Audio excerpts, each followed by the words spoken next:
We're all friends. We're here to have fun, but our story can include graphic violence, drug use, sexual content, and other mature themes. We've talked at our table about safety, comfort, and consent, both as players and storytellers. We know what to expect. We're all excited to be here, and we want you to feel the same. So listener discretion is advised.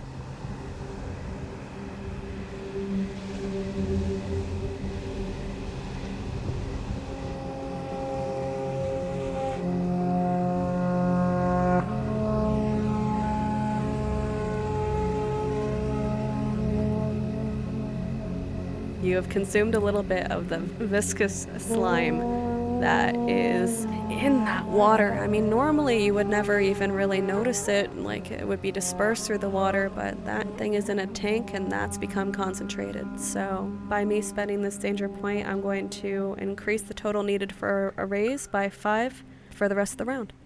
The taste spreads over your tongue and it's chalky, acrid, but it dissipates. It doesn't feel good to have it running through your system, and for a moment, there's that sense of dizziness, that sense that, whatever's in there, it's not edible. But you recover well enough from the poison. Herman will then look to see where the child is, move away, spit, and then cautiously make his way over towards the box. The child, believing what you've done to be a good luck ritual, imitates you and manages to summon up a bit of spit in her mouth and turn, but she otherwise obeys. And I'm going to, tap on the box and look around it to see if there's anything. You said there's eyes and writing on it, on the tarp? Yes, it says do not open.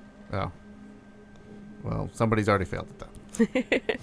And so I look around to see if I can figure out what is causing the leak and if I can tell anything about what's inside the box without violating the do not open part. As you approach, you can see that the tank that is holding whatever it's holding is generally well built. Someone is experienced, and that's something you noticed before, that it was good Eisen craftsmanship. But it's not perfect Eisen craftsmanship. And the source of the leak that you had tasted is a crack running down one of the seams. You can see that something has been applying continuous force, and as you approach, you get an example of what that sounds like. Water sloshes over the sides of the tarp, and something slams its full body weight against the side of the tank. It doesn't move. The tank is sturdy, and it doesn't seem that whatever's in there is able to jump out or willing to jump out. And it probably might need air, or at least it's a reasonable assumption for something that swims. You can hear it swimming. It's something big. You think that probably the tank is only just large enough to contain it. It's not like an exhibit. This is a holding tank, just for transport. After making his inspection, he nods himself. He's like, "Come, child, we must go talk to the captain. Or someone in charge to let them know that whatever is being held here is breaking its confines and could pose a danger to the ship." I don't know if I should go with you. I thought they did not look at you. Yeah, but that's kind of obvious. As long as you don't speak out much, I think it'll be fine. Can I say that I came here with you? I do not see why not. She lights up. Huge, huge smile. All right. Let's go find someone in charge of this cargo. Sir? Yes. What's your name? Herman. Herman Heinrich. Herman Heinrich. I'm Poppy Seed. That's what my mom used to call me. Is that your full first name, or is that a first name and a last name? She makes a face like she's confused by your question. It's what my mom used to call me. Right. Got it. Very good. Come with me, Poppy Seed. And she seems to take comfort in your presence in the dark. Her hand grasps onto you, if you allow it. I don't see why not. And you leave the cargo hold. Please consider that the penalties that you've taken in that scene, they'll erase as soon as you have a good meal.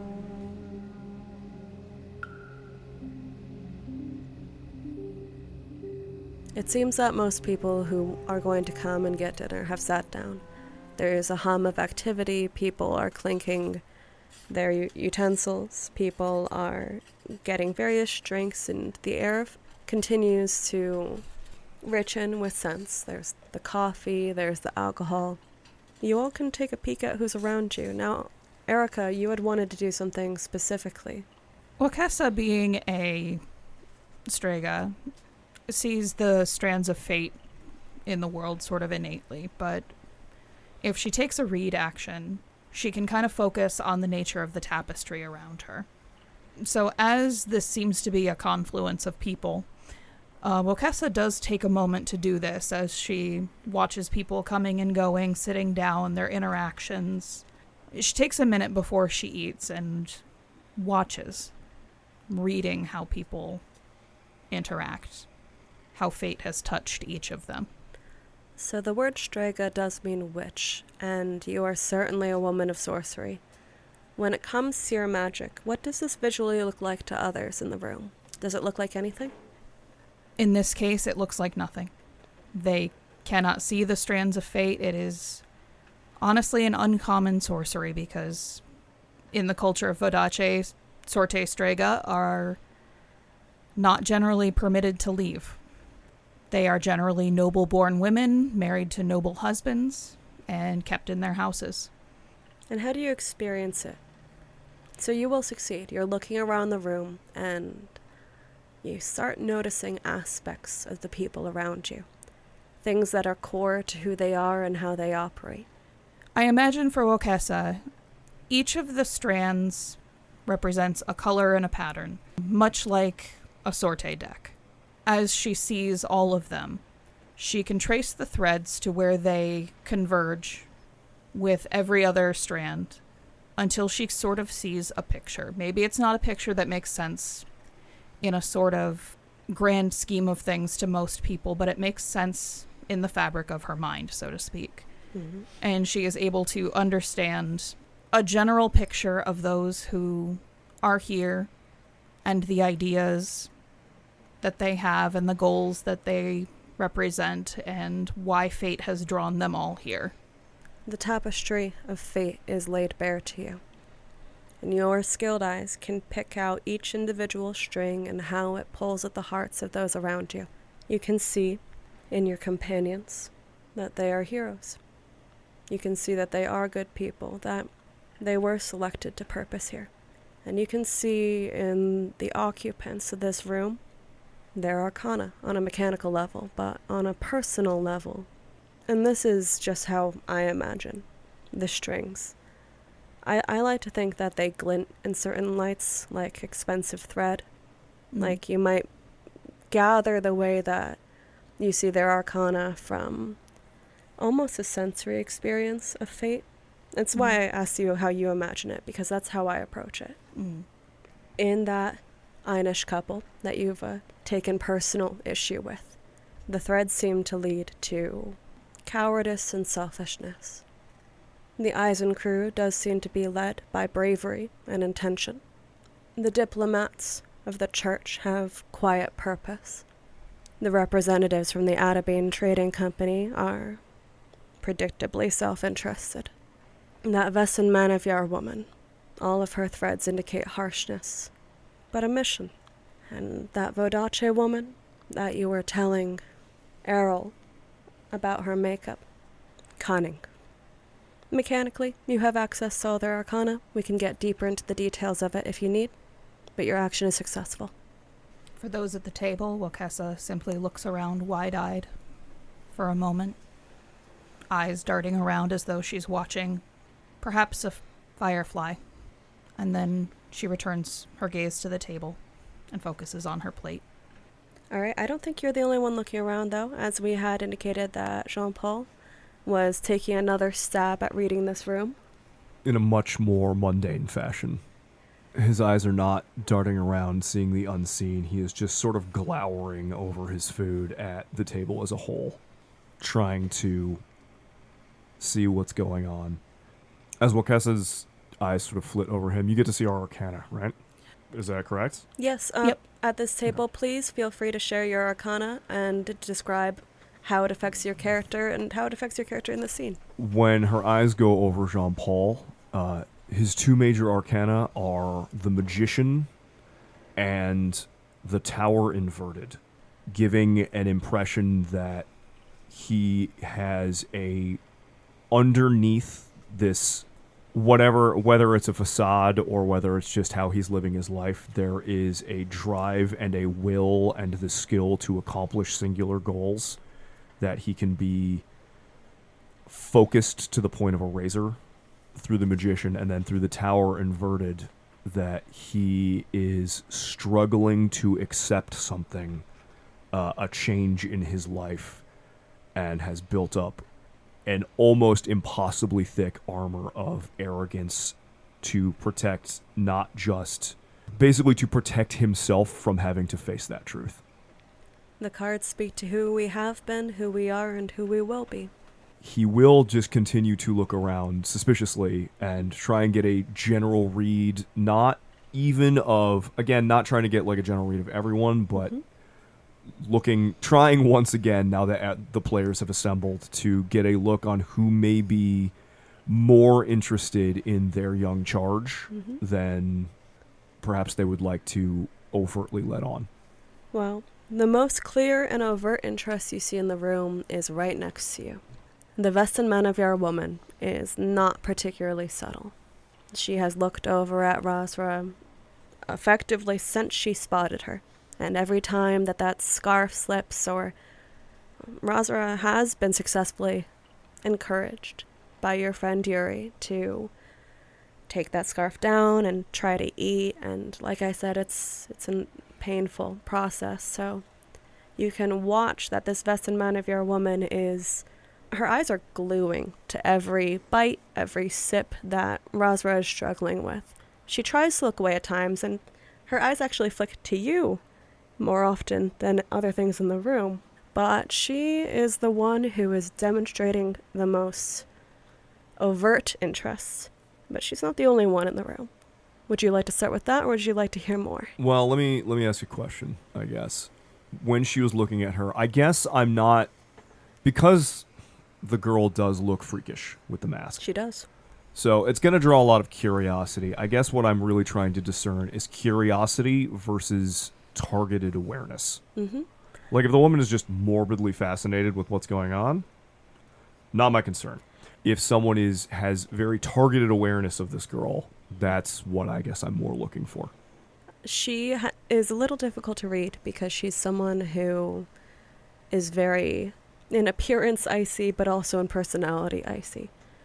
But as you take the time to examine how she's interacting and how her glances seem to land, you realize that there's sympathy and concern.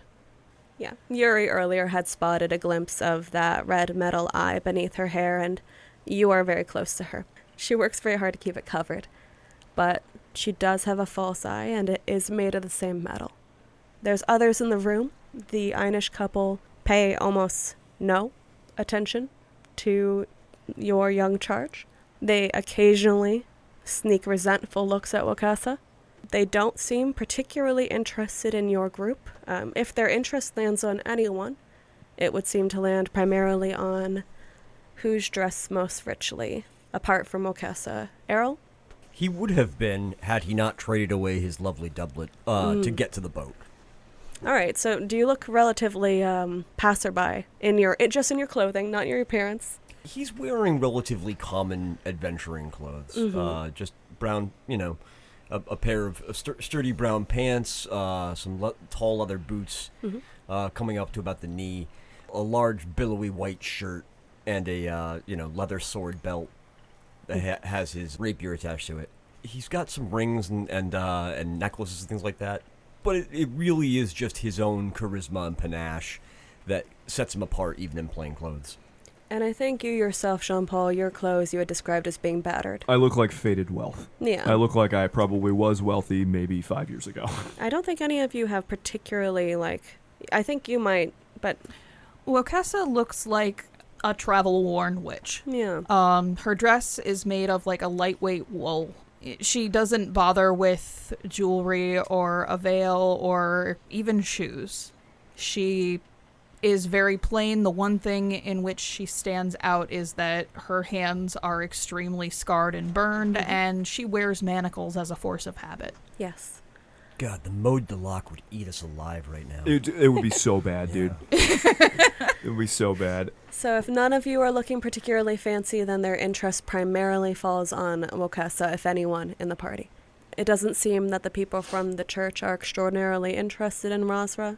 Their brows will furrow, and they will sort of emote to each other about it, but it doesn't seem that they're particularly either curious or invested. The people who came here from the Adabine Trading Company, they seem more curious. They seem to peek over and calculate. They don't really say anything. They share glances. It's not overly lingering. Mm-hmm. There's not interest demonstrated by the Vodace woman, but there's no surprise demonstrated either. If you would like to get deeper on any of these impressions, please feel free to. Did I get to the Eisen? No. The Eisen are very curious. They're not particularly good at hiding it. They're not rude about it. They're not, pointing and staring, but you definitely catch the edge of one of them whispering to the other and so on and so forth. Okay.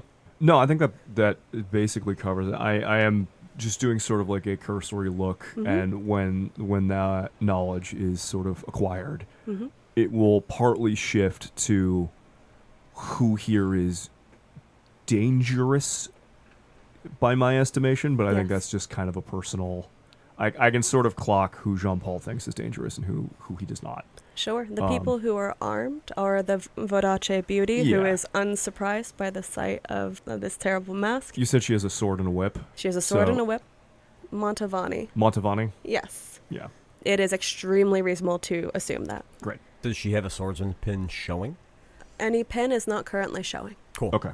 Yeah, Jean-Paul's is showing because I think he's just too lazy to take it off, but Eroll's isn't. Yeah. He might have even lost his pin. It might have been on his doublet. It may have been on the doublet he gave away. Oh, shit. My pin. Some of the other people that you have reason to believe are dangerous in the room I lose are more pins that way. the Vestenmanafjara woman. Yeah, that was...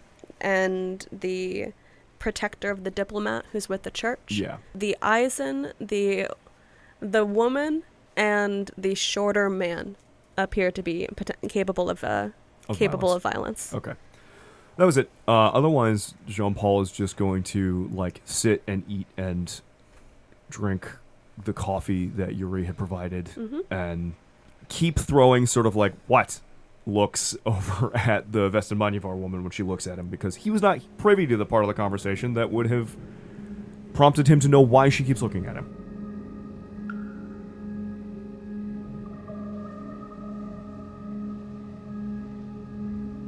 I'm sorry, love. I have to just come out and say this. What is wrong with your eye? She winces like she's been struck. It's got like a light coming in it, and that's not typical, right? Have you...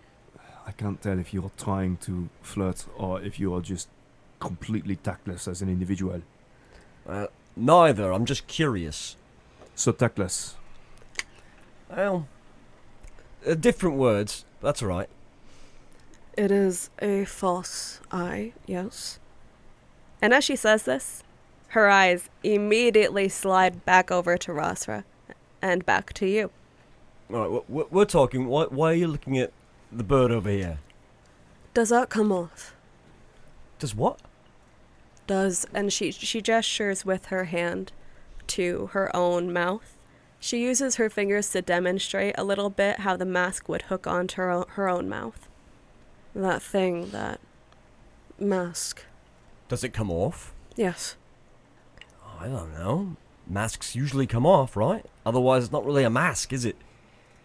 Well, she would take it off to eat, wouldn't she? Do you know her? She looks away. No, I don't know her. Then what are all the questions? She frowns and makes a sketchy glance around the group of you, readjusts her posture. and with one hand sweeps the curtain of bangs away and adjusts her fake eye. You'll have to pardon the lack of grace. From Lack of my grace? What are new you doing companion. No? This is no occasion for grace. It's always an occasion for grace. She Absolutely not true, mate. Sometimes you gotta go straight on to the thing. A creepy woman sits down with a false eye. She looking was at her friends. invited. No points to your insults, no? Points to my insults. What are you talking about? You just, creepy is generally an insulting thing to say to a woman. She is about to, like, pop the eye out of its socket, and you've just called her creepy. And that's really, like, made her hesitant in this movement that is admittedly a little bit creepy for people who are not used to prosthetics. And she's kind of frozen watching the two of you debate. Yours does, then. Yes. And she pops it out, and she shows you. You're not gonna admonish her for taking her eye out at the dinner table? It's none of my business. Right. But correcting my behavior is. Apparently so. I see what you're about, Well, then. I need to know what's to be corrected and what is not. I came across this at a dangerous place. And it seemed like an opportunity, but whatever your friend's going through, whatever she's connected to, people won't stop until they get hold of it. Are you one of those people? If we are going with blunt tactics, I think it makes sense. he waves towards Eroll. No. Then it is no concern, no? No, it is a concern. It's... That's what I've been saying, mate. It is a concern. These items are evil. Is yours unique in some way? Yes, it makes it like I have two eyes. It works. I don't know how to explain it. No, that seems as simple as explanation as any. You need not explain further. But it's not evil to see. Sure, but Depends on what you're looking at. To behold evil is not to be evil. look, this was buried, hidden somewhere. Whatever your friends got into, it's a much wider issue. Were you the one digging No, when you found yours? Who was? not sure. Right, so now we have two Syrneth artifacts on the same riverboat cruise. That seems a little bit sketchy to me, doesn't it? I've been saying since the beginning this boat was cursed. Cursed? That's the first time you've thrown that word out. You said it was just a bad idea before, now you're saying cursed. Bad ideas and curses are functionally the same thing. No, they are not, mate. They are very much not. All right. No need to get carried away just yet. What? We know that this place, this ship, the captain's a contact of the who? The Explorer Society. Eroll starts ruffling through the table trying to find some salt, at which point he throws it over his shoulder. The NPC that you guys are talking to did not know that information, and she is reacting in surprise as you indicate that. So, who knows what can happen? Vocessa, what's Kira doing amidst all this discussion? Kira is listening. She's terrified that this woman is having a extended interaction with you guys. Her face twists in what might be sympathy. Expressions are a little difficult to determine sometimes, but her eyes are large and so emotive that you can see that there's that instinct for empathy as soon as the woman shows that this is the same material. She actually seems really intrigued by the eye. Her hand has gone up to touch her mask. As she's looking at the eye in this woman's palm, her head is tilted. And she seems like she's thinking through things. Vocessa seems to have an idea come through her mind, and she kind of gently reaches up and pushes her hand down away from her mouth. Oh, sorry. No, it's all right. It's just... We'll talk about it later. Okay. Yeah. I'm going to go get you some soup. That might be better to eat with. Oh, there's definitely soup at the table. Okay. Vocessa will give her soup if that has proven easier for her to eat. No, she's all good. She's able to struggle and get it done. Eroll's kind of like nervously sitting in his seat now, looking back and forth around the crowd, just going, God, you don't see anyone with Syrneth ears or Syrneth nose kicking around here, do you? I came to Kemet because I heard rumors that there was more like this here. I've been tracking it down my whole life. I later discovered it was things being taken from here, being spread. I know that people are looking for something here. Wait a minute, you heard rumors that there were more Syrneth artifacts like your eye here on this boat? It took a lot of... on this boat? No. Just in Kemet? Yes. Gotcha. It took a lot of digging.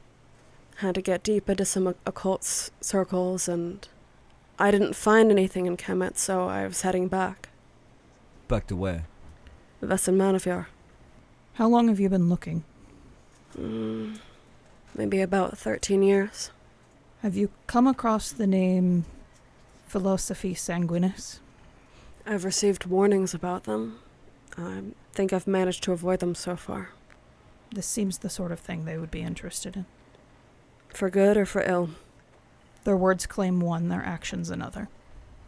I see. And your opinion on sorcery? It's none of my business. Well, it slants it. Your belief in what they do. The way that I see sorcery is magic can be an affliction.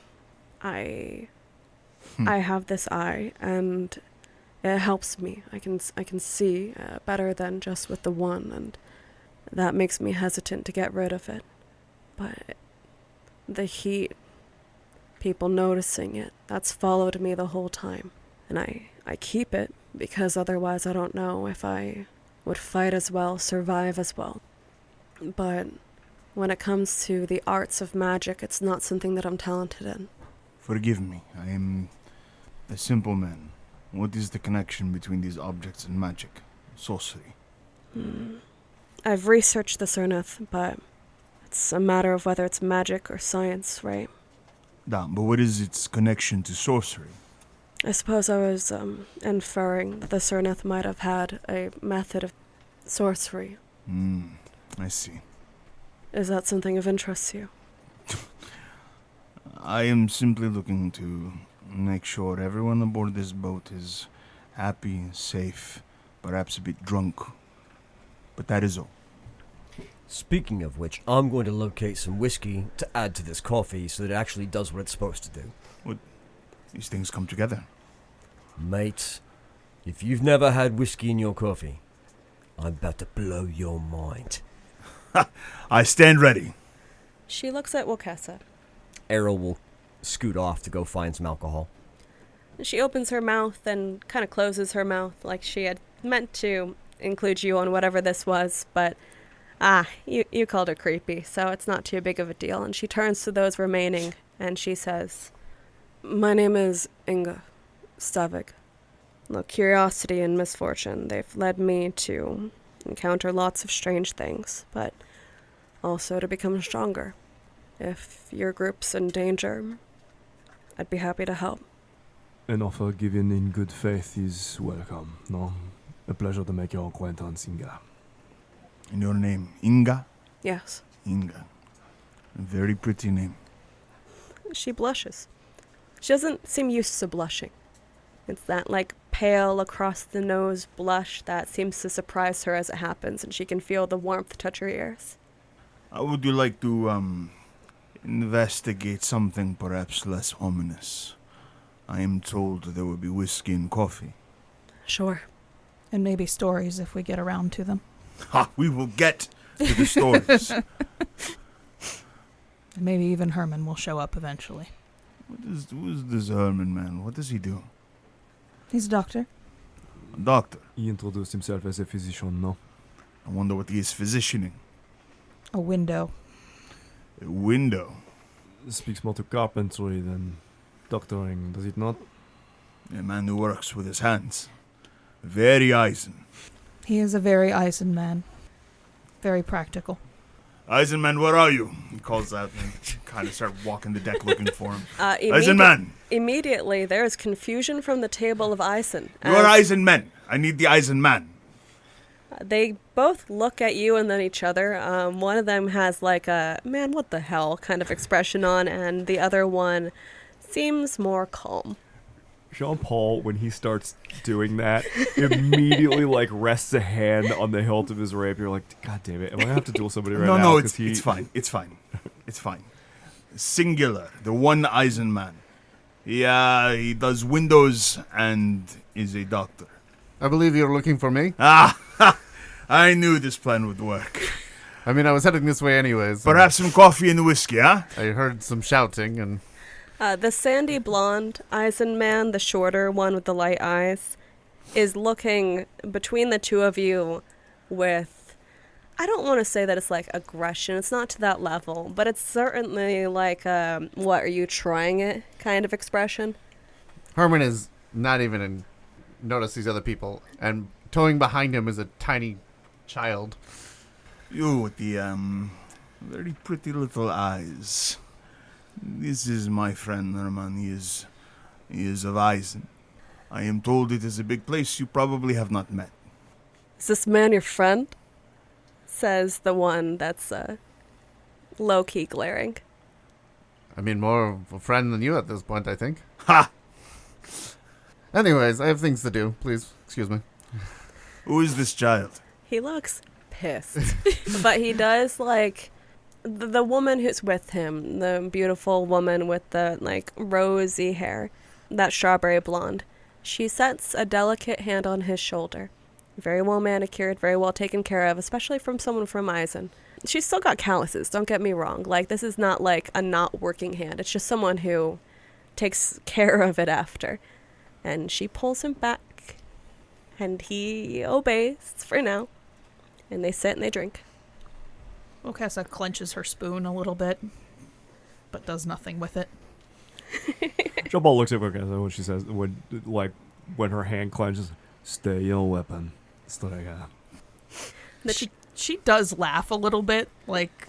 She feels seen. She feels seen. She, like, didn't realize anybody caught that.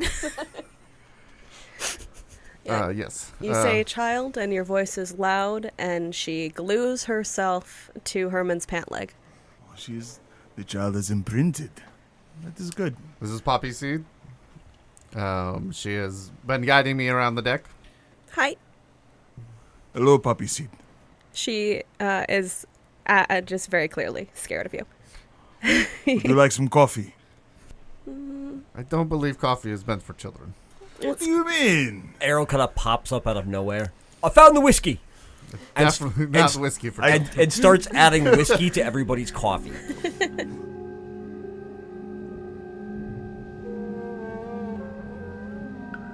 Not that one. The Yeah. child cannot have whiskey. Well, You And know- this we agree. Are you not old enough to drink? the child had put up little grabby hands as she started to realize there was an offer being made. How old are you? And Don't she starts just doing make up math. a number. I know that. She could have a little thimble of whiskey. Certainly. It's good for their health. Let's start with coffee. Yeah. Work up to whiskey. You can't really have coffee without whiskey. That course you doesn't make can. sense. You can if the coffee's good enough. No, because the coffee makes you all weird and jittery and wide-eyed, and the whiskey kind of makes you a little bit like, What if side-eyed and like drowsy. But the two, and his hands are kind of making like wave What if motions. What He if goes, I make her what my parents made for me? What'd your parents make for you? Just a very milky coffee with just a dram of whiskey in it. Yeah, that makes sense. All right. Milk, some honey. Milk Yeah. and whiskey. Point is, Jean-Paul just shakes his head.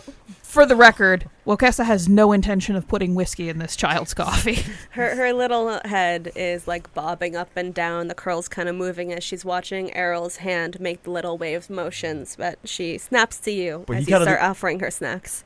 Eroll does continue to explain that, no, the whole point is, if you have the coffee and the whiskey in there at the same time, the coffee brings you up, whiskey brings you down, and you kind of reach this beautiful, vibrating medium.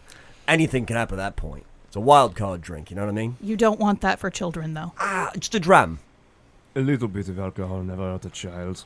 Sometimes it helps a child, if I'm being honest. Vocessa drinks about 3/4 of a cup of coffee and then pours the rest with milk and adds a little bit of, like, whatever sugar or honey is at the table. Mm-hmm. And she makes like she's going to add whiskey to it, but she kind of surreptitiously puts her thumb over it so that none goes in. How exactly did you get the bottle of whiskey off Eroll?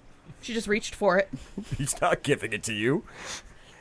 The- He will add the dram.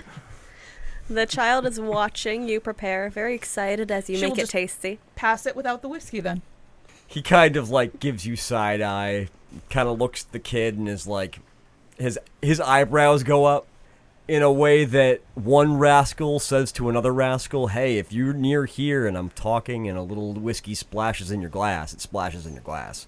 She looks between Eroll and Vocessa, ping pong, back and forth between the two of your faces. She... Taste it. If you want to add anything to it, go ahead. You know, I'm not your mother. are you familiar with like thieves' cant and stuff like that? Eroll has a specific one called rascal cant. It's not in the book, but I did write it on my sheet. Yeah. I wrote on my sheet I can do whatever I want. Yeah, so- exactly. So I don't know. Garrett took 2 custom backgrounds, and they're both rascal. I just wrote a bunch of nonsense. I don't know if Poppy Seed also wrote nonsense on her sheet, but if she wrote rascal cant on her sheet, she knows what I'm talking about. Anyways, anyone seen the captain recently? No.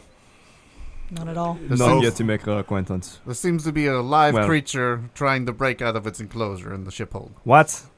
Exactly what I said. It's not like a crocodile or something, is it? I wasn't able to see the creature. Fucking hate crocodiles. You know, the river's full of them. Yes. I hate this place. Anyways, yes, I should inform her that a dangerous situation is brewing in her ship. Until then, I will have some of this delicious bread. Wait, you said there's a creature breaking out of a cage? Enclosure. But you didn't see it. I didn't say a cage. Right, so what?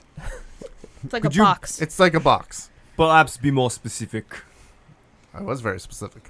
Alright, be less specific and more flowery with your language. What did you see? A creature in a gigantic barrel. And I heard the creature. I never saw the creature. Right, you said the word creature in a relatively, not Right not next to not sneaky conversation a couple times Absolutely not. now.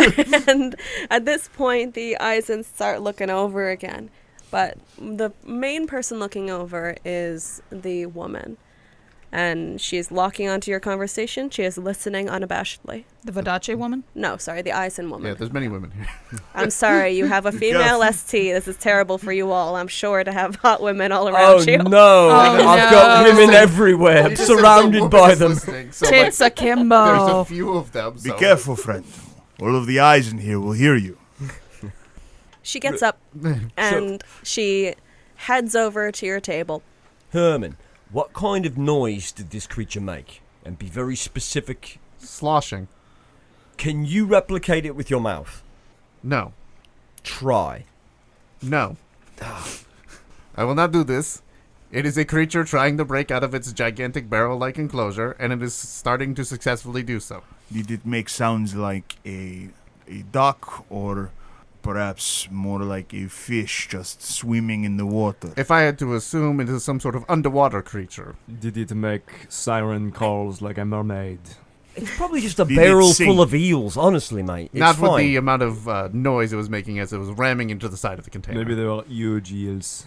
But with ramming sounds. Yes, that's how it's breaking out of its enclosure. Did it Yes, sound ma'am. like How a can we shell? help you? No. Did it sound like floppy tentacles? Possibly. I'm getting warmer. If you'll excuse me, You're excused. how successful? It is leaking on the deck. How much? How imminent is an escape? Below deck. Fairly, I would imagine, within the hour or so at the pace that it seems to be breaking the... She nods, thinking this through. If it gets out, it will die, but we need it alive. Oh, there is a beast on board. Yes, we brought that. I was not lying. I was hoping you were mistaken. Well, I'm what very kind of- rarely mistaken. Well, what kind of beast is it then? It's a rare serpent, a river serpent. Oh, it is an eel. We need to bring it back to Eisen. On top of its skin, there's an antidote that can be derived from the Slime. Well, you have a doctor here. Can you do it now and chuck it overboard? She looks at you, thinking that you're the doctor. And then Jean-Paul she does looks not get that around look. because you don't look very doctor-like. And her eyes land on you have a visible tool bag, right? Yes, I don't have it with me right now, but I do have a hammer. But All right, that's not going to give her very much of Clear a hint. clear indicator of my doctorhood. Oh, he is an Eisen doctor. I will speak up. Yes, I am the doctor, and I do not know what I would be making an antidote for, so that may be an issue. If you believe yourself to be capable, we could talk it through. I'm always capable. It's usually that we would need an expert, but you are Eisen. Yes. Her brow furrows, and she takes out a book from her pocket, deep in, and it's a whole guide to various monsters. It appears that you've encountered an Eisen monster hunter. And they have, as she's flipping through, you can see little, entries about what parts of various monsters are useful and how dangerous each monster is. Some of the entries are much more blank than others. And she's flipping through quickly. All right, I am willing to try. We do have a few minutes, though, so maybe I can enjoy dinner first. Well, it's probably just excited. I Give definitely... it a good wrestle, tire it out. It takes a nap. Everyone eats. We move on. It does seem to... I believe the slime on it is also poisonous, which So- makes sense when it comes to an antidote. Wrestling is your answer to everything. It is. And when it stops working, I will find a new answer. Herman, why do you think the skin is poisonous? I have performed some preliminary tests. You licked it again, didn't you?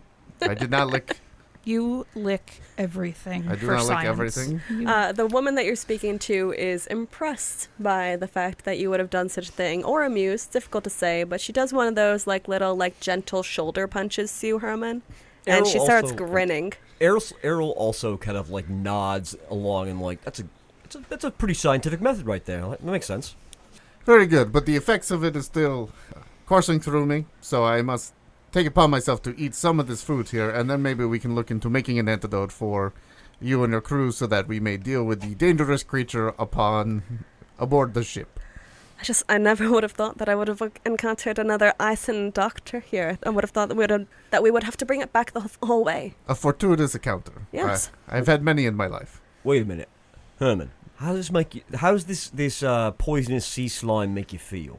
Is it kind of like a woozy feeling? Is it good? It is not good. All right. Very nauseous right now. Would you like to share tables? You seem like a fun lot. I am not opposed if anybody else is, but I'm going to go gather some food and come back, and you can make a decision without me.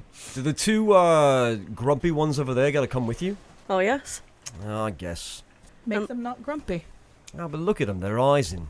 I don't think they can change the face. Takes a bit more than that to get me all by myself. Well, I will keep that in mind then. Big smile. And My name's Eroll gorgeous smile. Cocksure Jr. And you are, he extends a hand, I am Carlotta. Carlotta. I like that a lot. And he gives her a big kiss on the hand. Jean-Paul just puts his hand Good in one. his face in his hands. Oh, God. He kind of, after, kissing her on the hand, he kind of, shoots an eye over to, over towards Yuri, and, his eyebrow waggles. He's like, right? Well, it's good to make your acquaintance. And Carlotta, who are the two stern-faced killjoys sitting at the table with you? That blonde one, that's Leon Einhorn. That would be the muscle, well, when I'm not. And the other one, that's Torben with the dark hair, Torben Hahn. He gets a lot of our logistics done. Yuri, you look like a big lad. Why don't you move the tables together for us? All right. He gets up and he just kind of very casually pulls one table over to the other. There we are. Loudly dragging across the ground. That might have been the sound the creature made as well. I was going to say, I'm so used to this. I don't even think Jean-Paul gets off the bench when you move it. It just scoots him across the... There we are. Now everyone is together. And basically, as soon as everyone is settled, Carlotta is looking to get everyone's cups filled. She is hoping that this is a drinking occasion. She's handling herself very well, but she seems to definitely have started herself. And she and her crew are digging into the food, they're very excited to have food of this quality. You can see that, they are choosing the opportunity to have fun. Once they join us at the table, Eroll will kind of move his way around to the other side there and share some whiskey with the Eisen. Mm-hmm. He'll apologize. Oh, sorry, mate, it's not schnapps, but a little bit of whiskey for you. Oh, we'll take it. And as he does to move around that table, he will sneak that dram into the kid's cup. Yeah. Erika, would you like to contest this, or would you like this to be roleplay? Vocessa has not, just didn't want to be the one to sneak the whiskey in the kid's gut. This is not her child. Mm-hmm. She has reasons to not want to get attached. But she will stare him down as he does it. The question is, do you notice me doing that? You guys can feel free to settle this. We can figure it out. You want to roll dice about it? No. Then I notice. If it makes you feel any better, I don't. That does make me feel better. The kid has been trying the coffee that you prepared for her, and the way that you originally made it, she has been cupping in her 2 hands and holding very carefully so that she does not spill it, and kind of making like a couple faces like she's probably not had coffee before and she's maybe not used to the bitterness, but you did such a good job masking that bitterness that, you know, she can handle that much. And then she sees that Eroll is trying to sneak her a little bit of the forbidden whiskey, and she is absolutely down for that. However, she thinks you have to be sneaky. I'm not sure if you are being sneaky. I think you are, right? It's a casual kind of like, as he's moving around the table, just boop, a little in the drink. Mm-hmm. Kind of hiding in plain sight. Yeah. I think probably the reason that Vocessa noticed is that immediately Poppy Seed starts acting real sketchy about it. Mm-hmm. You get it done really suavely, and the child, like, hides the cup under the table and starts, like, just looking around like she's gonna get in trouble. And then she sneaks it up to her lips as in she's, like, putting her chin down to the drink, like really trying to be, like, very stealthy about this in her own imagination. She takes a little sip, and then just makes the tiniest little but she sips it again, though. On his way back around to his seat, he kind of, like, gives her, like, a little elbow noogie. And is like, amateur, act more than that casual.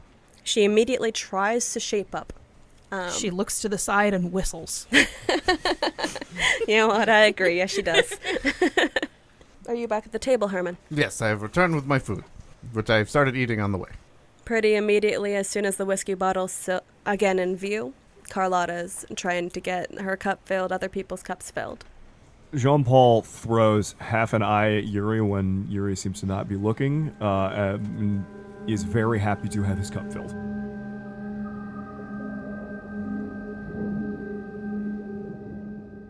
Right. So now that we've actually got some proper drink in us, how the two of you meet? He looks over to Jean-Paul and Yuri. Oh, we're sharing stories now. Well, without the attitude, no. Yuri, how the two of you meet? Oh, my dear friend Jean-Paul is a complicated man in complicated circumstances. You see the Vesson man of yours gaze linger more on Jean-Paul as he's being described as complicated. And as well, Carlotta is laughing at Eroll's jokes. I had spent some years already sailing, finding myself abroad. My home is one that suffered some tragedy, and so I needed to begin again, as men often do in life. I sailed aboard the Tempest, and after years of doing so, I found a man who had chosen morality over political gain, over power, and it had cost him much. Is that not so? Jean-Paul drinks in response to that. Gives sort of a grunt and doesn't look at anybody. It is to my understanding that Montaigne is a place where the politics move quickly and the consequences dire. Jean-Paul was the captain of a ship, a leader. The one, in your language, the sparrow. As fine a vessel as Montaigne ever had, no? It was nothing to the fleets. Montaigne had nothing to the fleets of Castile or the privateers of Avalon, but... At the mention of privateers, Eroll raises his glass and slaps the table. But l'Empereur had opportunity in his court, no? To create an ever-presence. And my family was that presence. I was captain. I could fight no more viciously for the crown. And then he stops talking again and starts drinking. Suffice to say that my life found me alone. My dear friend from Montaigne, his life, the politics of his nation, caused him to find himself alone. And in this time we have found friendship and a new beginning. And in time, I believe that Jean-Paul will remember that he is a good man.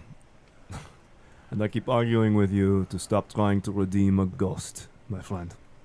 Ah, we are in the presence of Eisen, my friend. They know a damned ghost when they see one. And you are not that. And there is finally some friendliness from Leon. Not that John Paul seems one to care, but as there's been description of coming from a harsh place torn up by the past and all of that, the Eisen men seem to join Carlotta in a positive association of you at the table. What of you, Cocksure? Me? Surely something more joyous. Well, you are the son, yes, of one of the most famous men in Thea. But beyond that, I saw your toast when I mentioned privateers. Are you also a man of the sea? Or I am, actually. He kind of rolls his eye a little bit when he talks about his dad. I've been chasing my dad's shadow my whole life, if I'm being honest. Spent some time in the privateers. Met some of my best friends there. Good old Amelia Marbury. I haven't seen her in a bit though. I made it down here to Kemet on a ship that disbanded recently. I mean, to be perfectly honest, I've kind of been all over Thea at this point, just trying to find new things, make new friends.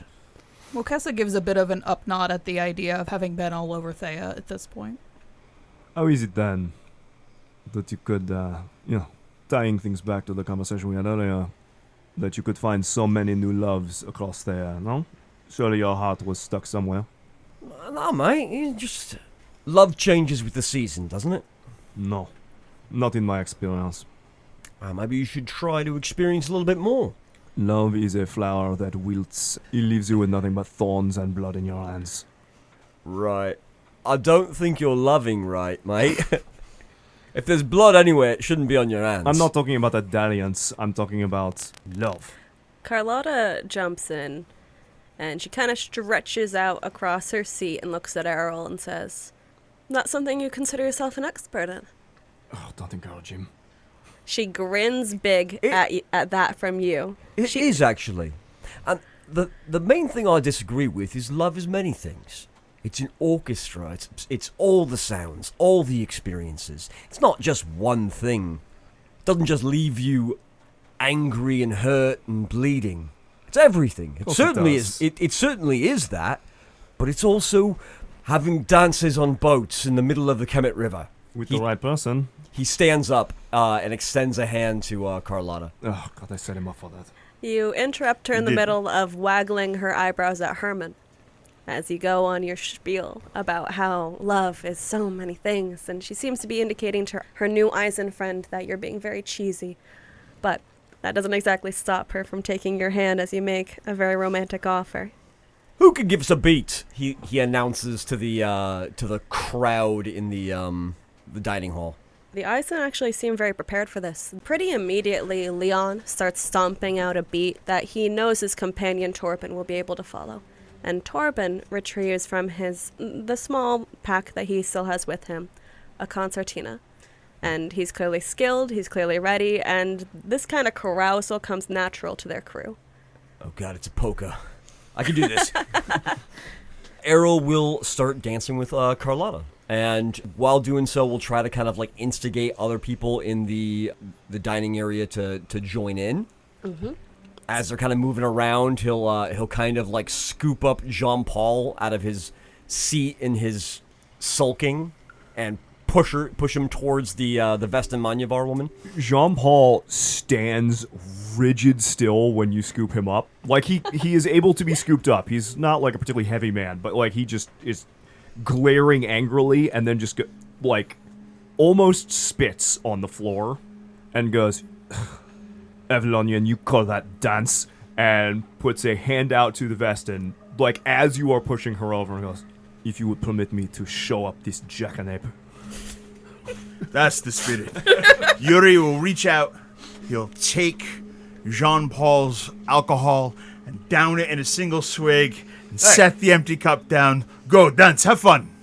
She seems uncharacteristically shy. This is not a woman who's used to being shy, but you have approached her with such vigor and intention and angst. I want it to be known that I am trained and perform, and I can dance. Eroll kind of gives you a nervous look like, oh no, don't outdance me, please. Jean-Paul does not catch that he's being baited. In a fight, he is extremely good at focusing in, and in this sort of fight, he is not, and he just has something to prove. Your partner has no skill in dancing, but you are a very trained lead, and you are extraordinarily capable of making her look good. You look amazing. You do not know dancing. how to dance. You do not have to know how to dance if your lead knows what they are doing. How does Carlotta do with dancing? Carlotta is more of a fun dancer than a skilled dancer. She's not bad. Beautiful. By no means is she bad, but she is absolutely someone who is trained in the style of dancing in a bar rather than a court.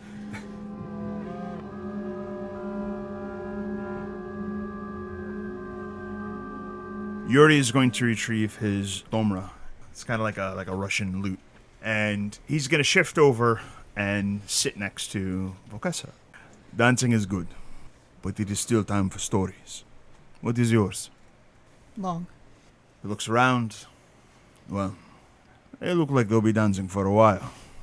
And you can see as well that Poppy Seed is latched on to the idea of your story. This child that you've shown kindness to had honestly been, like, looking at you the whole time, just waiting for you to tell your story. She thought you were next in line. She's a kid. She thinks there's a line. Doesn't feel fair. She wants to hear the stories. They're so cool. They're so interesting. Vocessa kind of holds on to her chains for a moment, considering. My story is not unlike the rhythm of any dance. There are highs, lows, but it's repetitive. Fate picks patterns for those who wield her, and she dislikes when people interrupt her flow. But it starts in the hills near the Olympia Mountains in Vodace. I was born to millers, who did not know what to do with a child who could see the strands of fate. And so I was given away to a minor lord in the Lucani family. He had a wife who could see the strands and 2 little girls who could see the strands. So what was one more mouth? And he raised me as one of his own. I was just another child in a family of little girls. And I was not treated badly. I was never excluded. I was never punished harshly. But I always felt like my presence there was tolerated and not wanted. We were all talented. Cesarina, that was the wife's name. She was our tutor. She taught us well. We were all quick learners, and because we were quick learners, we were permitted to go and sit in the library and hear stories. Sorte Strega may never learn to read. Strega, that is what you do, yes? Yes. I see. The Sorte Strega are the fate witches, those who see and touch and move the strands of fate. It occurred to me some years later that it is a cruel thing to send a child to a land full of stories and never allow them to read them of their own. And it was also a test to see who was truly loyal to Lord Lucani's wishes. And I tried. And the other little girls, they tried. But the idea of learning to write our names, to see what we looked like as letters, it was too great. And so we snuck out in the night to the library and we would learn how to make our names. And then we were caught. And we were paraded loudly and publicly back to the house such that punishment had to be given. It could not be brushed under the rug. And I tried to take the blame for all of it. I knew what it felt like to lose a family, and I did not want that for the girls I knew as my sisters. And they were very afraid, and I wasn't.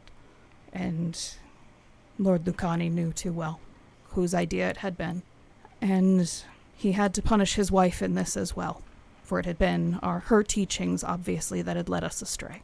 And so the rule came that each of us would be blinded in one eye, so that we could still read the strands, but would always remember what it was to look upon that what was forbidden. And so the night before, we were to be given this execution carried out in the hands of Cesarina. I used the strands to manipulate the guards watching us, and got myself free, and worked to free the other girls, but we were caught again. And I was made to watch the next day as the sentence was carried out on the girls. And then I was thrown in a wagon, and 3 days later I was taken out by strange men in dark clothes, the Philosophi Sanguinis. And for many years, they tried to figure out what makes a fate witch a fate witch. I was made to grab the strands. I was made to take lashes. I was made to do so after my fingernails had been ripped out. I was made to do so after I had been blinded in one eye. I was made to do so after being made sick. I was made to do so after my hands were set on fire. And as I came dangerously close to succumbing to my wounds, one of the nurses, a member of Sophia's daughters, had been working to arrange my escape. And that night she told the scientists there that I had succumbed, and arranged for me to be taken by the crew of the Dauntless, which was a fortune-seeking vessel, as best I can call it.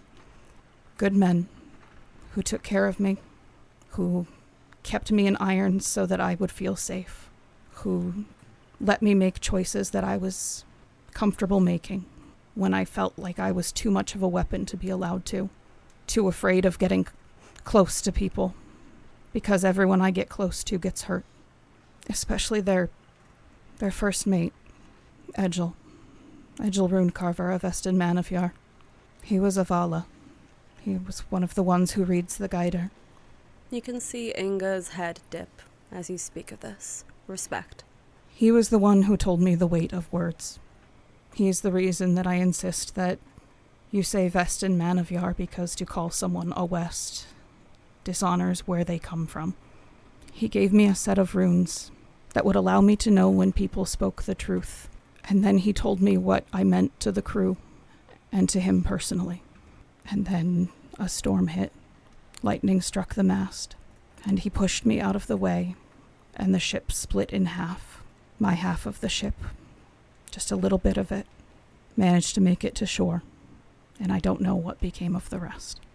When I was found on the shore, I was taken to Herman, and as I recovered, he and I got on well, and I told him my goal was to find what became of the Dauntless and her crew, and his goal was to see more of the world and do what good he could. And so we started traveling together.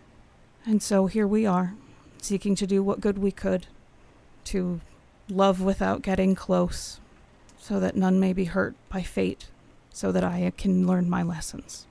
It's not a story that does well with a polka rhythm in the background. I apologize. You have nothing to apologize for. There are a few things that do go well in the background. Rob, would you say that John Paul is still paying attention to his surroundings in the same way? I know that he's dancing. I know that he's spiteful. I would say that he is, because he is still on the job. Eroll seems to, as whenever you feel like you are increasing the level of dancing, Eroll casually raises the tempo with you. He is hiding how good of a dancer he is. Yeah. He is still paying attention. He has not forgotten. He can be somewhat narrow, like single-minded, but I don't want to pretend that the impromptu competition with Eroll is not real. No, I believe you're a skilled dancer, so I think you're able to notice some things. One of the things that you notice, that Vodace beauty, she's keeping track of who leaves your table. Whenever you peek back, maybe you're trying to catch eyes with Eroll and, grump at him for his activities. I had noticed that she was extremely quiet while we were all talking and sort of just not doing anything, but is clearly an armed and dangerous individual. So She's just luxuriating, lounging, eating her dinner. She was never at the same table as you, so there's no real prompt for her to speak to you. But she has kept an eye on who leaves your table, and she continues to do so. And the other thing you notice, when you sweep by that Irish couple, you're a linguist, aren't you? I am. Jean-Paul, because of his noble training many, many years ago, speaks many languages of Thea. Mm-hmm. They're speaking in Irish. They're not saying anything particularly important. They're whispering back and forth. And it's hard to catch exactly what they're saying. They're talking about a business opportunity. But you hear on a word the unmistakable curl of a Montaigne accent. Something they didn't hide when they didn't think they had to. That would probably stop him in his tracks. Before he can actually act upon that, though, Eroll takes an opportunity to swap partners. He actually changes so that the two girls are dancing with each other, and he starts dancing with Jean-Paul. And while dancing with Jean-Paul, he's like, "You keep looking over at that Vodache bird. Is she the one you want to go for?" I was not lying earlier. The prettier the package, the less I trust it. Right, me too, but that doesn't make a difference. She's also a Mantovani. So? As we were dancing, as bait, straight up, as we were dancing, and I turned somewhat near her, I'm like, it's just cheap circus tricks like the Zepeda. It is the appearance, attempting to put forward the appearance of danger without any sort of skill behind it. You're directing that towards the Vodache I woman? am speaking to Eroll, but I'm not saying it quietly. Eroll's talking in a way that he is trying to keep it hidden to just the two of us. The rest of it, everything else that Jean-Paul's saying is just there, but he is going to angle himself in such a way where he's just going to... Valru is all about throwing out barbs to get your opponents off their guard. Sure. And he's just going to throw one of those out at the obvious swordsman in the room just to see what happens while he's quietly talking to Eroll. Street smarts. Right, well... Your barb is successful. In the meantime, you like the Vasimanyeva enough? Your barb is successful in that you stir her from her table. She stands. She brushes out her voluminous skirts. She's casual. She picks up her drink. And she walks over between Vocessa and Herman, setting her hand down on Vocessa's chair. Almost completely like brushing you off. But going to your companions. I am no stranger to ego-based bullshit. Eroll sees that and will interject. He'll kind of kick the stool out from underneath Yuri and be like, "You need to join the dance, partner change," and we'll kind of hip check him towards one of the girls and push Jean-Paul towards one of the girls, and he will interpose to the Vodache and Vocessa, because he doesn't want... The two of them should not be talking. So... I mean... And he's going to try and rope her into the dance. That may be a risk, to try and rope this obviously dangerous Vodache woman into a dance and aid my friends into swapping around partners and stuff. The funny part about that is, by the way, I was literally thinking the exact same thing, but to push you towards her. So Jean-Paul and Eroll kind of had the same idea at the same Hell time. yeah. I will let it off as you are pushing me away.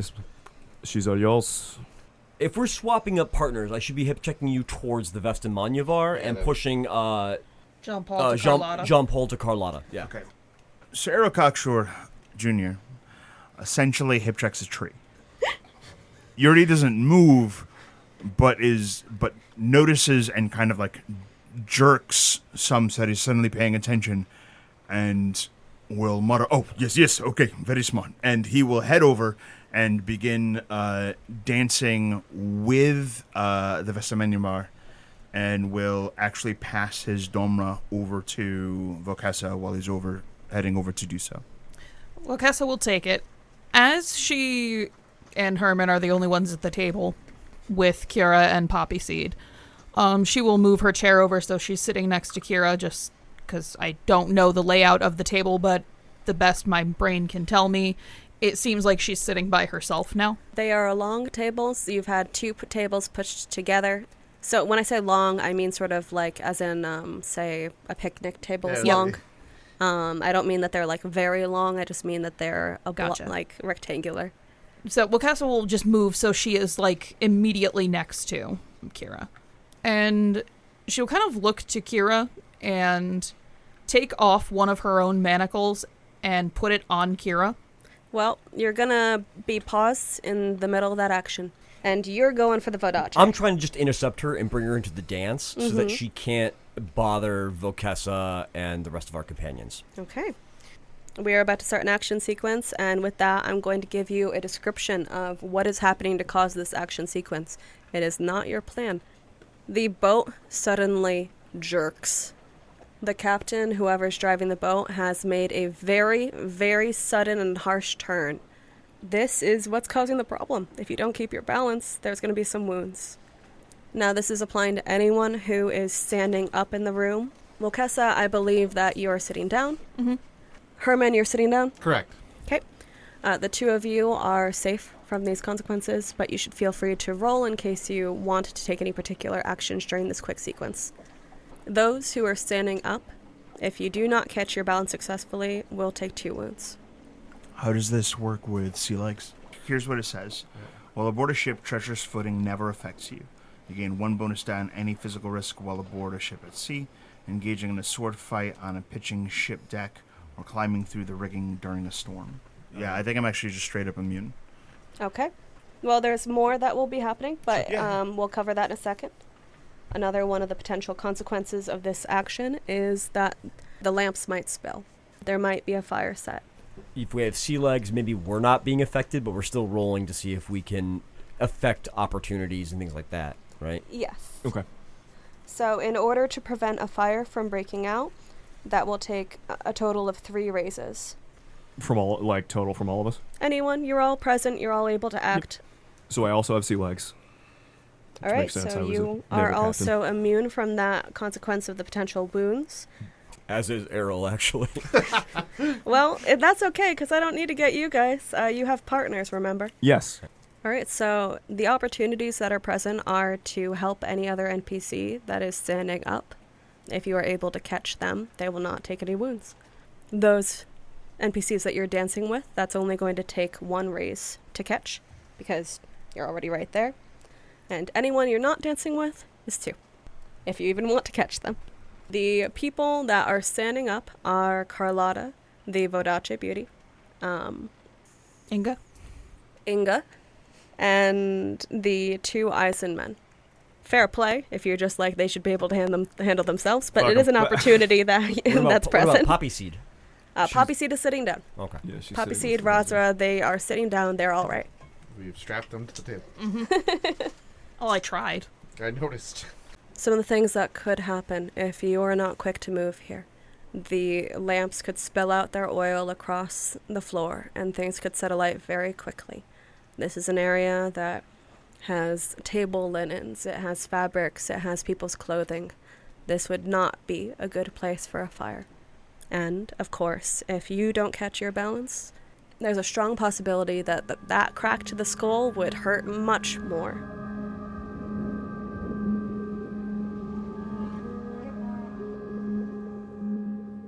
If everyone could please announce an approach that you'd like to take to handle this issue.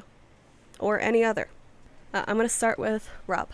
I would actually, if it makes sense to you, like to continue dancing. I have sea legs and an incredible sense of balance, and I would like to just use the motion to smoothly continue the dance while attempting to, like, hold a hand to keep the lance in place, make sure my partner does not fall, that kind of thing. That sounds But- perfectly acceptable to me. Instead of using my natural athletics, I'm just going to keep dancing. Okay. Honestly, I think there's a fair argument for either. Just so long as you tell me which one you're going with, I will accept either finesse athletics or finesse perform. So Eroll, very similarly, he's going to continue to make these movements like the finale of a dance. So he is going to do this with quite a bit of flair and panache. But ultimately, he's seeking to make sure that he is braced and his partner is safe, and any objects nearby can be caught or righted. So athletics finesse. Yes. Lex. Yuri is going to follow the lead of his friends, and holding the vest of Manivar, he is going to perform a lift, which is actually, in his case, a clumsy overhead press. And he's just going to hold her in the air so that she doesn't fall down. Reluctantly, I'm going to call that a brawl. You know, I'm a little on the edge about it, but I'll say her up. roll with and brawl. Let me double check. Sounds like a brawn move. Oh, sorry, brawn. Reluctantly, I'm You're a going to call brawler. that. Take this. I'm gonna make sure you fall down. KO! I meant to say brawn. He's actually going to put her up and then twist him. Just German suplex her. You are not seeking to perform here. You just want the effect. Or are you? Because I'm looking between perform and athletics for you. Either one's fine. Yeah, I'll accept either. Feel free to just announce to me which one you're doing. I don't know, man. How sexy is your deadlift? You guys are being very delicate. You want to catch objects that might fall across the room. You might want to like catch your partners. That's why I'm going with finesse. He's not being delicate, so he is not. He's not being. He's launching her. He's not having the same showmanship. I don't know. I'm Brown sure. athletics. Brown athletics. All right. Per Tim's request. Thank you. Brawn athletics. Cool. Erika, what you doing? Vocessa is doing two things at once. She is slinging the loot on her back to make sure nothing happens to it, and then she is reaching out and catching the lamps that are on the table to ensure that they don't spill their oil. Well, in a very quick reaction, you save your loot. You do not have to worry about that. Okay. You succeed. Okay. The lamps, that's a bit more of a concern. Yeah. You are looking to deftly catch these lamps, so I'm going to go with... I'm going to ask you to have wits and... Unfortunately, I think it's just athletics again. Wits, athletics, please. It's okay to be the same thing. Yeah. Tim, what you doing? I am just reacting to the ship taking a hard turn while I'm eating, so that's basically it. I'm just recovering. You don't intend to take any No. particular actions here? All You can right. tell who has lived life on a ship and who has not. Yeah. It's like, oh no, my If I was in soup! hip check, buddy, I'd be doing the same thing. Are you choosing to fail? You can choose to fail. 'Cause That's a great thing to do. What? I'm sitting down. Yeah, fair enough. You were not asked for a thing. His plan is to eat while the chaos rages around him. Hell yeah. So now we've gotten to the rolling phase. Please, everyone roll at the same time. Count your raises and tell me what you got. Our descriptors of our goofy-ass actions, do we gain flair for this? Yes, each one of you will be receiving flair, and I believe each one of you will be receiving a bonus die for not having used these skills before. That I heard a bunch of people say that they had the advantage sea legs, which causes you to be able to navigate a ship during a storm and other ship hazards. If there's any other relevant bonuses, please bring them up now. Or what's my background? You can go over, you cannot go under. If you have dice remaining, I can buy them from you. It has consequences. I would like to sell one. Uh-huh. The consequences are the name of the game, baby. It's also like the only. It's just a great way to get hero dice. Basically the system is meant to give you hero dice this way. All right, so I will take that die of yours, which gives me one additional danger die. Thank you, Rob. I quite like having that. But what it also does for you is provide you one extra hero point. Which Very puts nice. me to 3. So you are meant to tell me at this stage how many raises in total you have each acquired. I have 6 raises. I have 5 raises. I have 4. Of course, our brains are like, the most efficient 10. Yep. Yeah. No, I'm going to do that every time. Okay, so I'm going to do 4 grades of success and 2 dice. There you go. Okay, are you selling me those 2 dice? Yes. Alrighty, thank you. I received 2 danger points, and you How received 2 many- hero points. All right. Rebecca, please don't kill me. I'm going to rejigger things a little bit. I'm going to take 3 raises and sell you some dice so I can have some hero points. I am perfectly fine with that. Let's go with 2 then, because I'll let Tim do my math for me. I receive 2 more danger dice, and Erika receives 2 more hero dice. I'm going to hoard my danger points for now. You guys have given me some fuel. All right, the player with the most raises, describe your actions and spend your raises as you like. Then I will spend 2 raises to overcome the wounds that we were going to take, correct? I don't believe you were personally going to take any wounds because I believe you Oh, that's personally right, 'cause I had have sea sea legs. Okay, So here is how I would like to spend my raises then to overcome the problems. You said we need to spend 3 overall for lantern stuff? 3 overall, yes, to make sure that nothing lights on fire. Okay, so I am going to spend 1 to make sure that Carlotta does not fall very gracefully. I am going to use the momentum of this crash to twirl her so that she can extend and grab a handout to her Eisen friend and then her other Eisen friend to create a little chain of nobody falls. So all 3 of the Eisen do not, because you said I had to spend 2 to keep people I'm not dancing with on their feet each. Yes. So that will be 5 total to keep all of the Eisen on their feet. And then with my other hand dramatically outstretched behind me, I'm going to catch one of the lanterns. All right. So I will use 1 raise towards losing the lantern, and then doing a very showy little spin turn to keep all the Eisen on their feet with me. How dramatic of you. You were successful. Carlotta is very grateful to have the help. And the Eisen men are a little embarrassed, but they're certainly not going to say no to not having their noses smashed into the ground. It's actually why I sent Carlotta after them instead of grabbing them myself. Try and give them a little bit of dignity. The blow's softened, but they're still being caught, and you know they're not stupid. They understand the literal chain of events here.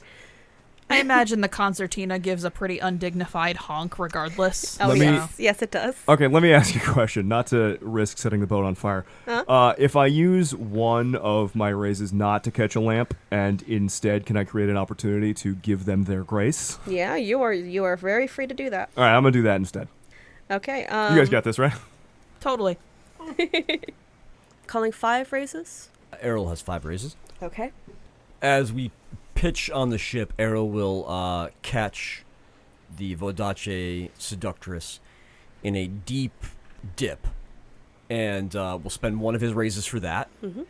And then with his other 4 raises, is there any way I can convert those into like a thievery check to like search her for things? Create snatching opportunities. Yeah. Talk to me more about what you want to do with that. By changing approach mid-action. Yes. Is it an additional raise? One Okay. additional raise. So I could have 3 raises to find things on her person.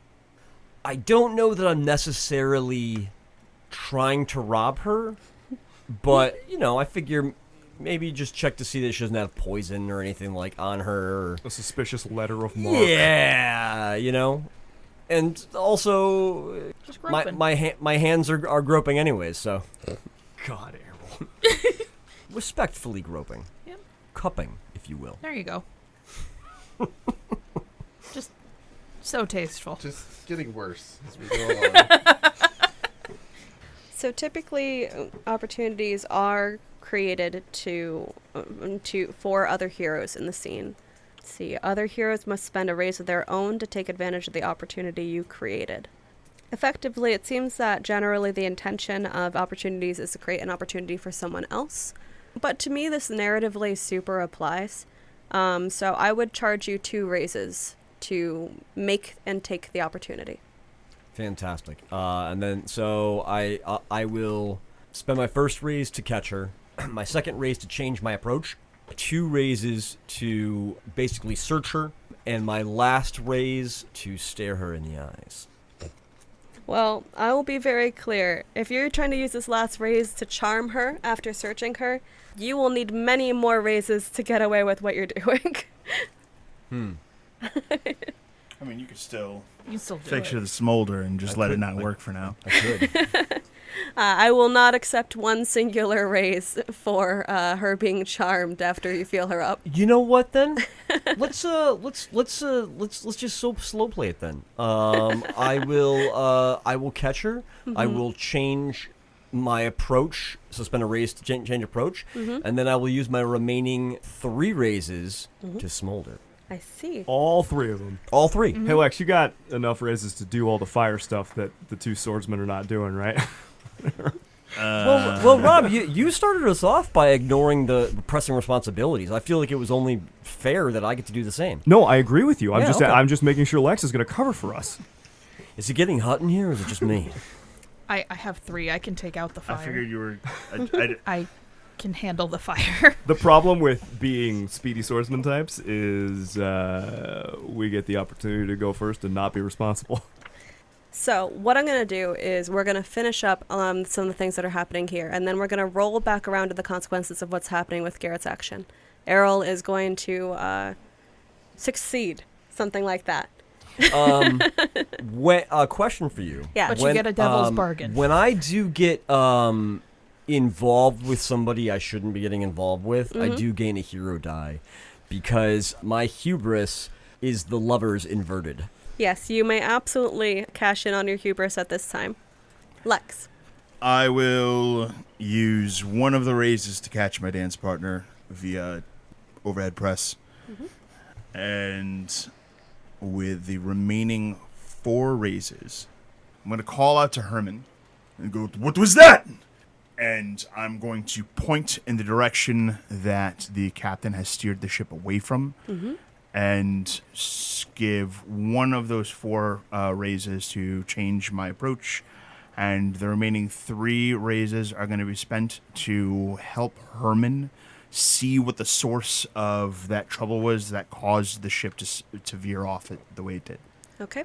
I will consider that as you have made an opportunity for Herman, and though Herman did not roll, I will consider that you have provided him enough dice to take that opportunity. Sounds good. So you will succeed in that action. Erika.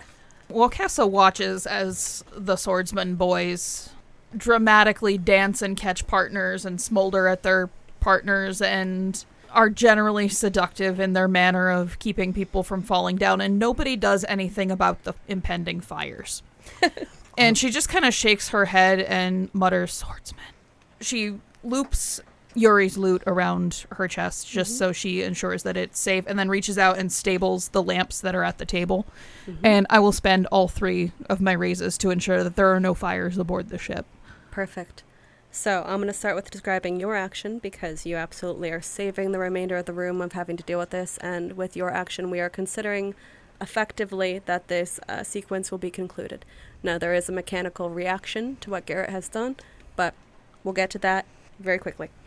You catch these lamps and you catch them with grace. You don't get oil on your clothes, you don't spill anything on your sleeve. You are ready, and your wry understanding of how the men around you might react to such a circumstance gives you a certain je ne sais quoi, right? You know that you have to take action, and you do so like you've practiced it. And the loot is safe. It's exactly where you put it. As Yuri and Herman are making an effort to go check out what has happened here, you see that a heavily loaded cargo ship has been directed sideways to block the river. There are huge limestone blocks that are making it a very heavy hazard. It's a full-size ship, bigger than this one. The captain has successfully prevented a collision, but it was close, and it seems deeply unlikely that that could be an accident. A little too convenient. Yeah, it doesn't look like it got knocked one way. Like, you don't see any rocks. You don't see any barrier in the water that would require that sort of maneuver. There's nothing that the 2 of you can spot that would indicate that would be a reasonable action for a boat to take. Has that put us really close to the other boat, I assume? Yes, we are currently very close to the other boat. Does it look like they're about to board us? You cannot currently see anyone. Am I blind? It's called the Ever Given. Definitely, no matter how you look at it, that seems like an intentional first strike. And then Garrett gets stabbed. And then Garrett gets stabbed.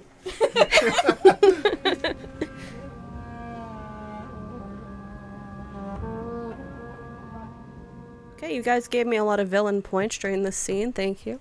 Really appreciate it. I'm going to be using one of them. Oh, good, she's a villain. No, she You- uses whatever she wants. I can use them whenever I Oh, want. for sure. Mechanically, you do not know whether this person is a hero, villain, anything. That's STing. Yeah. But as an ST, I will be using a danger point in order to allow an NPC to take an action that requires one of those dice. Now, this action is called Come Hither. So he's not getting stabbed. Not yet. For Come Hither, the effect is I spend a point in order to remove you from the scene.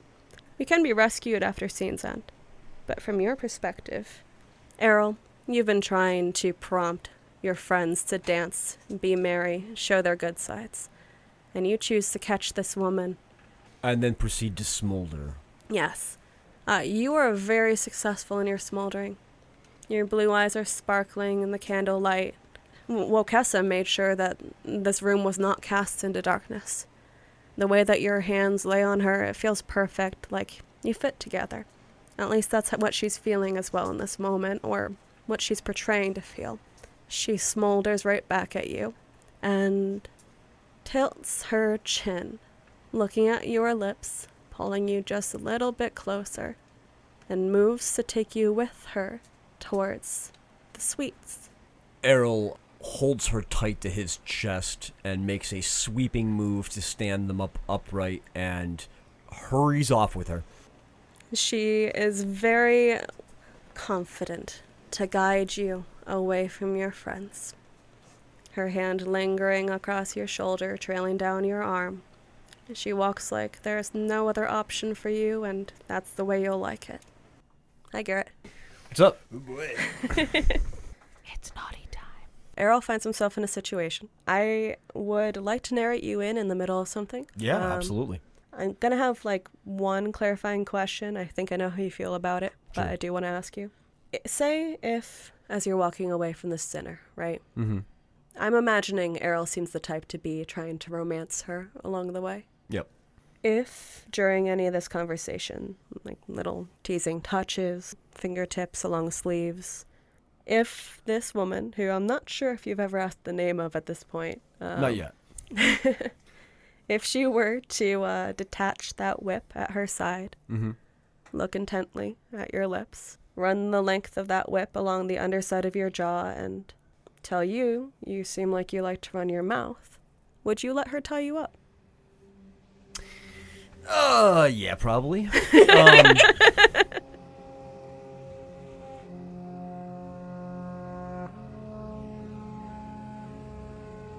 Path of Night's Mask of Dominion is an actual play 7C miniseries. Your cast has been Tim Davis, Garrett Gabbey, Lex Lopez, Erika Webb, and Rob Muirhead.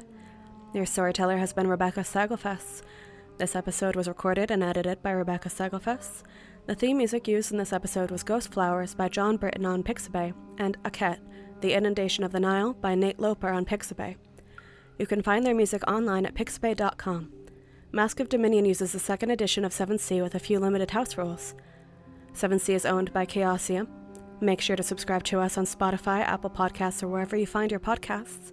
You can find us on YouTube at youtube.com/@pathofnight. You can help support the show at ko-fi.com/pathofnight. You can find us on Blue Sky or Twitter at Path of Night Pod, on Facebook at Path of Night Podcast, or email us at pathofnightpodcast@gmail.com. Happy Halloween. I see the seduction has worked.